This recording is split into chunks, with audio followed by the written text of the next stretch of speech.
मुनि शब्द रूप लिखना है जो आपके सिलेबस में दिया है। ये ईकारांत शब्द है। अब उसमें जैसे आपने प्रथमा एक वचन ये सब छोड़ देते हैं, लिखा ना मुनि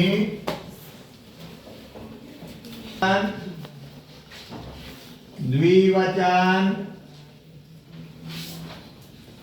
और बहुवचन।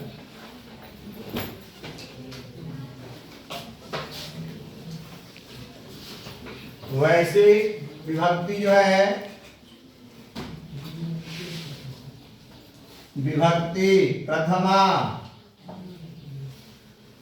द्वितीया तृतीया चतुर्थी पंचमी षष्ठी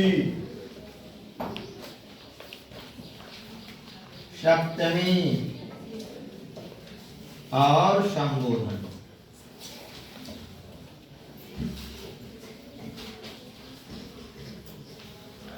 अब इसमें है मुनि मुनि मुनयः,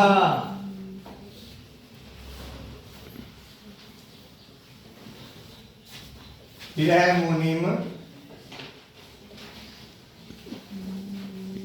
मुनि मुनीन,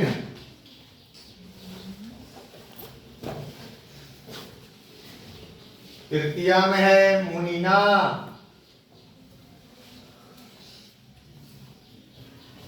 मुनिभ्याम,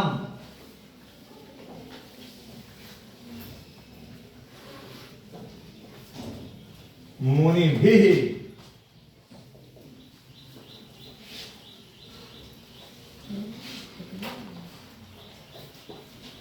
चतुर्थी में है मुनये,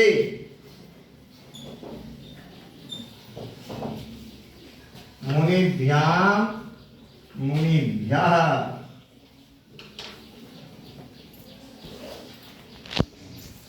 पंचमी में मुनेह मुनेह, मुनिभ्याम मुनिभ्यः, फिर है मुनेह मुन्योः मुनीनाम्,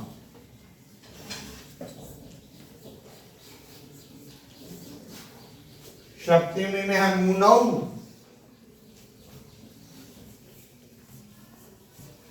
मुन्योः मुनीषु मुनीषु, हे मुने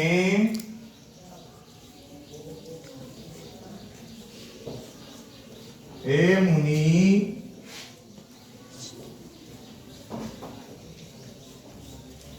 हे मुनयः।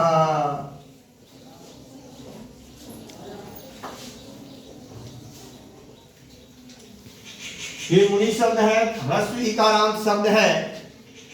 अब इसका रूप ऐसे चलेगा जैसे मुनि की ह्रस्व इकार जितने शब्द रूप हैं, जैसे आपको मैं कल बताया था अकारांत शब्द में जितने देव बालक जैसे चल रहा है वैसे देव सोहन मोहन सारे शब्द रूप वैसे चलेंगे।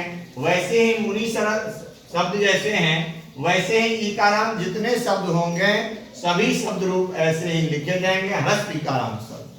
आप दो चार बार इसका उच्चारण कर लें, फिर जो है आप लोग याद करके लाएंगे। दो चार बार पढ़ लेते हैं। मुनि मुनि मुनयः मुनिम मुनि मुनीन मुनिना मुनिभ्याम मुनिभिः मुनये मुनिभ्याम मुनिभ्यः मुनेः मुनिभ्याम मुनिभ्यः मुनेः मुनिभ्याम मुनिभ्यः मुनेः मुन्योः मुनीनां मुनौ मुन्योः मुनीषु हे मुने हे मुनि हे मुनयः मुनिः मुनि मुनयः मुनिम मुनि मुनीन मुनिना मुनिभ्यां मुनिभिः मुनये मुनिभ्यां मुनिभ्यः मुनेः मुनिभ्यां मुनिभ्यः मुनेः मुन्योः मुनीनां मुनौ मुन्योः मुनीषु हे मुने हे मुनि हे मुनयः।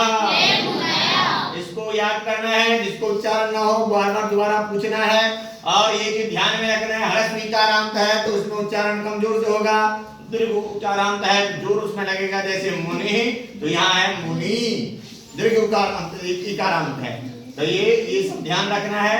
मुनि मुनि मुनयः, तो ये चीज आप ध्यान रखेंगे। उच्चारण नहीं होगा तो पूछ सकते हैं और फिर इसके बाद अगले कक्षा में पढ़ाएंगे। और यदि फिर भी नहीं आए तो आप वीडियो के माध्यम से भी आप देख सकते हैं। ठीक है।